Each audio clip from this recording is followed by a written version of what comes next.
Sveicināti Latvijas Čigānu Latvijā neuzmēs. Es gribu komentēt par publicitāti, publisks. Ko tas vārds nozīmē? Publisks, publicitāte. Ja cilvēks ir vismaz vienreiz bijis publiskā vidē, to var noteikti droši sacīt, ka viņš ir publisks cilvēks. Viņš ir kaut kādā veidā publicēts, kaut kādā sakarā par veiksmi, par kaut kādiem veikumiem. Un daži ļoti uztraucas, ka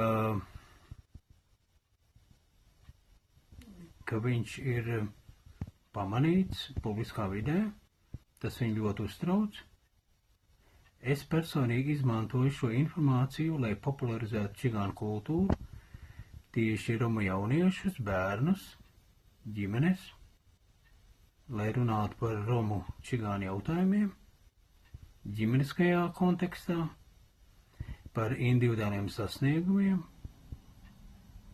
Un mana doma, jēga ir popularizēt čigānu kultūru, iznest pozitīvā veiksmes stāsta gadījumā, kā vērtīgi cilvēki, kā talantīgi cilvēki,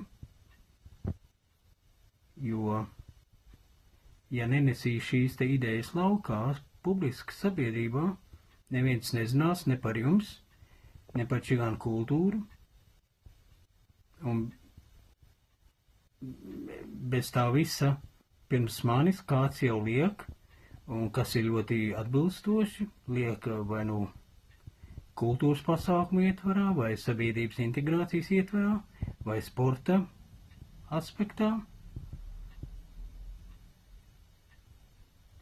Un arī jūs paši liekat kādu informāciju publiski.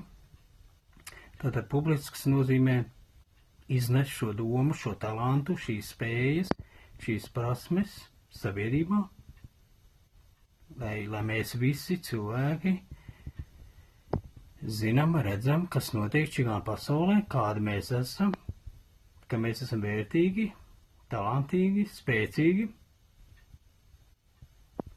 Es domāju, ka ļoti daudz gan neromi, gan romi cilvēki pazīst mani, un sen jau ir sapratuši, ar ko es nodarbojos, kāpēc es to daru.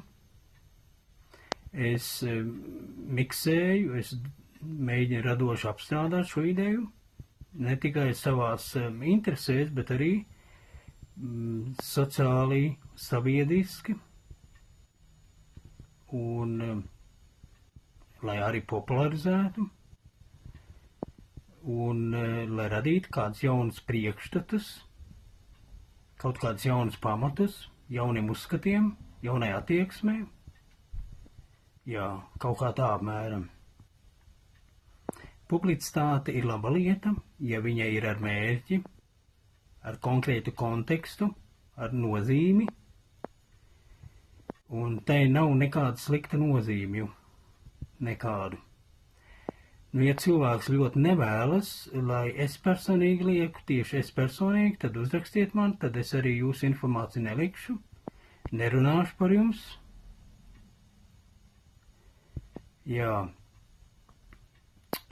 Un šeit dažreiz cilvēki nesaprot arī šo te atšķirību.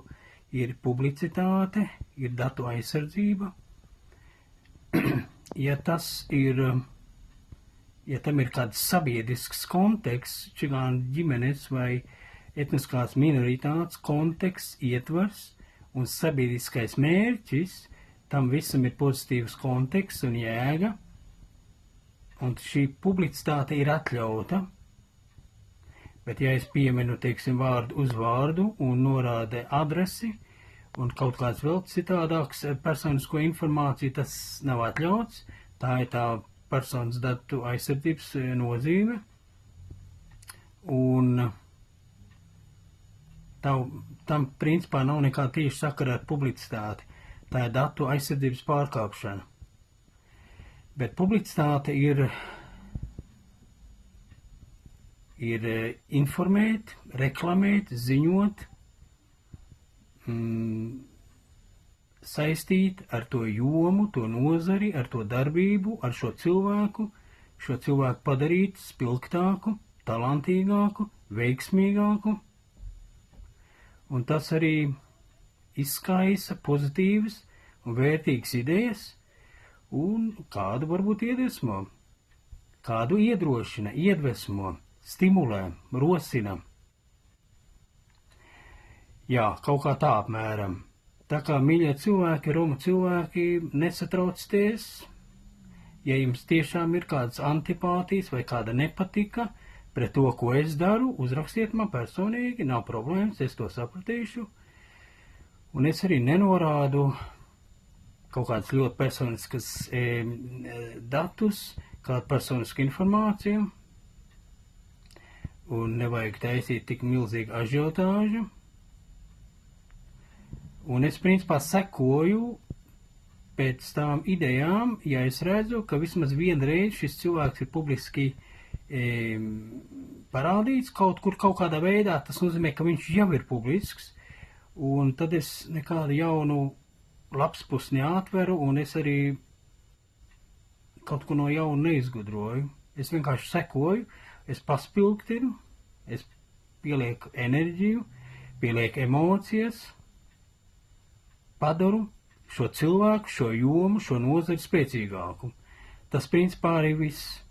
Un tad katrs cilvēks sasaista personīgi šo redzēto, šo cilvēku un veidoja savs personiskais priekšstats. Es esmu Andris Startets, Romu pētnieks, psihologs, veselības un sociālais aprūpētājs, sociālais audzinātājs. Paldies!